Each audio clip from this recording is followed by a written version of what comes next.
Hi, Shane Saracen here to talk about the next Daily Drumming Influences Revisited, originally posted in 2012. Today it's another one of those West Kentucky drummers. It is Wes Pryor or Wesley Pryor. Now, Wesley's a little bit older than I am, but I first became aware of Wesley through a band that had a regional popularity out of the West Kentucky area called Flight 602. And I believe that's named from a Chicago tune, but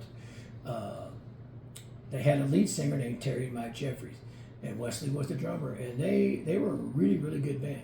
Now, I had heard of them for years, and then I saw a post on a bulletin board at Murray State one day that they were looking for a bass player. So I told my friend Bob Workman about it. He auditioned and got the gig and became their bass player. And they were touring around doing what I call the motel circuits and nice clubs. Not really bars, but Sheratons, Ramadas with bars, and they would do a lot of gigs. I actually drove up and saw them in Henderson, Kentucky, at the Ramada Inn, and I can't remember the name of the bar. I want to say it was called Caddies or something like that, but because I ended up playing there with a different band eventually. But and they were at that time doing a lot of rock covers plus some originals, and then Terry Mike Jeffrey kind of became known as an Elvis impersonator too. And so, lo and behold, after a certain amount of time, their radius became bigger and bigger, and they were going out west, and they were going to Vegas. And then they ended up doing some kind of a Elvis tribute show. At least the core of the band did. And Terry Mike became, I think he was young Elvis, but I'm not positive.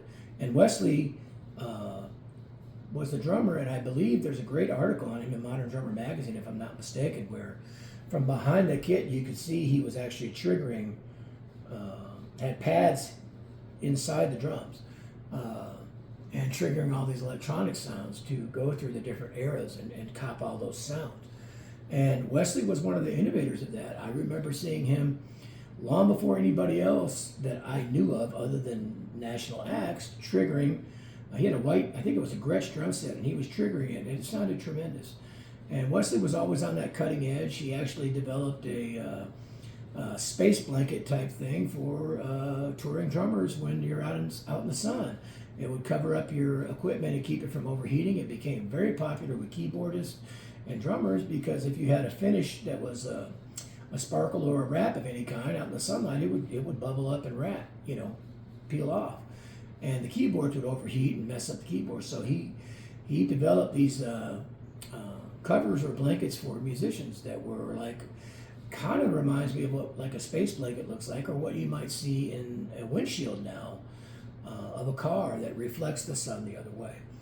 And Wesley was always had his hand in something, and he was one of the first guys that tuned his drums the way Larry London did.